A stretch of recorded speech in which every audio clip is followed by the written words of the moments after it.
compagnons de l'agneau. Apocalypse 14, 1 à 5.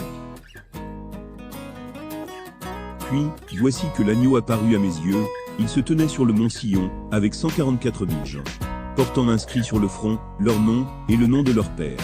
Et j'entendis un bruit venant du ciel, comme le mugissement des grandes eaux, ou le grondement d'un orage violent. Et ce bruit me faisait songer à des joueurs de harpe, touchant de leurs instruments. Ils chantent un cantique nouveau, devant le trône, et devant les quatre vivants, et les vieillards. Et nul ne pouvait apprendre le cantique, hormis les 144 000, les rachetés à la terre. Ceux-là, ils ne se sont pas souillés avec des femmes. Ils sont vierges. Ceux-là, suivent l'agneau partout où il va. Ceux-là, ont été rachetés d'entre les hommes, comme prémisse pour Dieu, et pour l'agneau. Jamais, leur bouche ne connut le mensonge. Ils sont immaculés. Des anges, entre parenthèses, les saints, annoncent l'heure du jugement. Apocalypse 14, 6 à 13.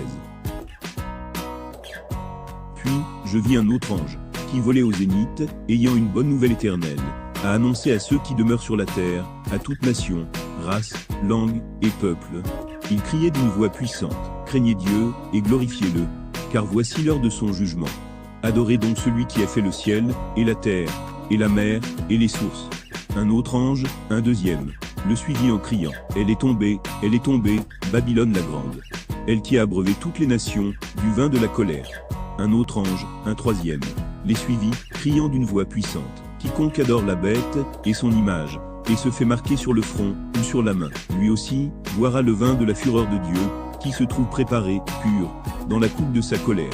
Il subira le supplice du feu, et du soufre, devant les saints anges, et devant l'agneau. Et la fumée de leur supplice, s'élève pour les siècles des siècles. Non, point de repos, ni le jour, ni la nuit, pour ceux qui adorent la bête, et son image, pour qui reçoit la marque de son nom. Voilà, qui font de la constance des saints, ceux qui gardent les commandements de Dieu, et la foi en Jésus. Puis j'entendis une voix me dire du ciel, crie, heureux les morts, qui meurent dans le Seigneur, dès maintenant.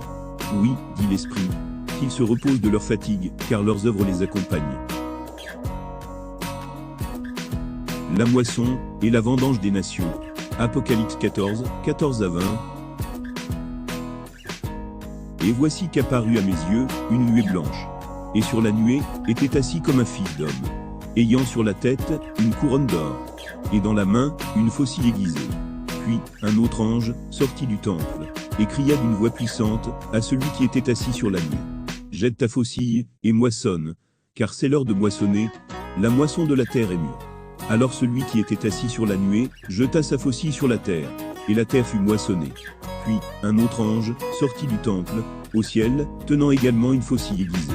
Et un autre ange, sortit de l'autel, l'ange préposé au feu, et cria d'une voix puissante à celui qui tenait la faucille.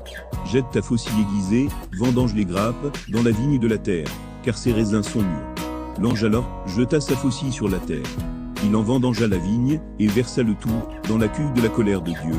Cuve immense. Puis, on la foula hors de la ville, et il en coula du sang, qui monta jusqu'aux morts des chevaux, sur une étendue de 1000 stades.